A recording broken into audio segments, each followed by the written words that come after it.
Lu tahu nggak komputer, kalkulator, bahkan AI nggak bakal ada tanpa seorang ilmuwan muslim abad ke-9. Al-Khwarizmi lahir sekitar tahun 780 Masehi di Khwarizm, sebuah wilayah yang sekarang masuk Uzbekistan. Masa kecilnya mungkin tidak banyak tercatat, tapi ia tumbuh di sebuah era yang luar biasa, era di mana peradaban Islam sedang berada di puncak kejayaan. Waktu itu, Baghdad adalah pusat ilmu pengetahuan dunia. Bayangkan sebuah kota dengan perpustakaan raksasa bernama Bait al-Hikmah atau House of Wisdom, tempat berkumpulnya ilmuwan, penerjemah dan filsuf dari berbagai belahan dunia. Di sanalah teks-teks kuno dari Yunani, India, dan Persia diterjemahkan ke bahasa Arab. Al-Khwarizmi menjadi salah satu bintang paling bersinar di sana. Dia bukan hanya penerjemah, tapi juga pencipta ilmu baru. Sains yang tadinya hanya berupa pengetahuan, acak mulai ia susun jadi sistem yang jelas. Pada zamannya, orang-orang Eropa masih terjebak dalam zaman kegelapan. Ilmu pengetahuan stagnan. Sementara di Baghdad, peradaban Islam justru melesat maju. Dan salah satu motor penggeraknya adalah Al-Khwarizmi. Ia mulai menulis karya-karya penting di bidang matematika, astronomi, geografi, dan bahkan logika pemikiran. Namun karya terbesarnya kelak akan mengubah cara manusia berpikir tentang angka dan rumus selamanya.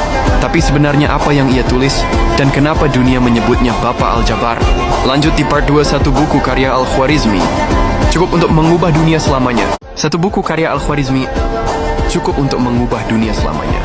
Sekitar tahun 820 Masehi, Al-Khwarizmi menulis sebuah buku monumental, Al-Kitab Al-Mukhtasar fi Hisab Al-Jabr wal Muqabalah.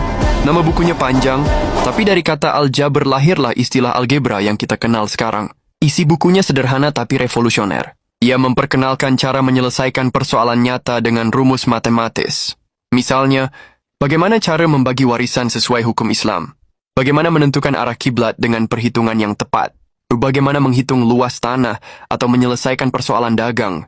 Tapi yang lebih penting, buku ini mengajarkan cara berpikir abstrak.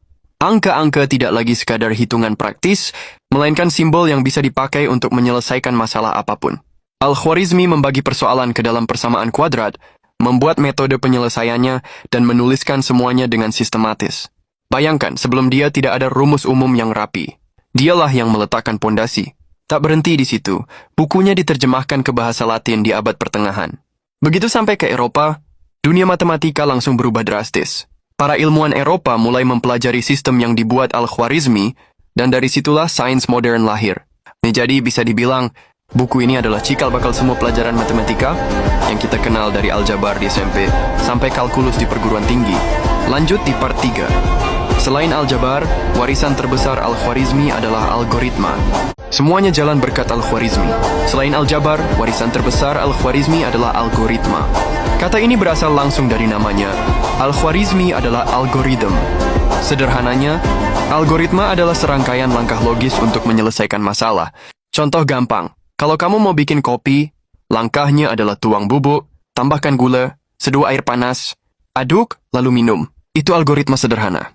Nah, Al-Khwarizmi membuat algoritma untuk matematika. Dari situlah lahir prinsip dasar pemrograman komputer. Semua aplikasi di HP kamu, mesin pencari Google, bahkan sistem AI, semuanya bekerja dengan algoritma. Selain itu, Al-Khwarizmi juga berjasa dalam bidang lain.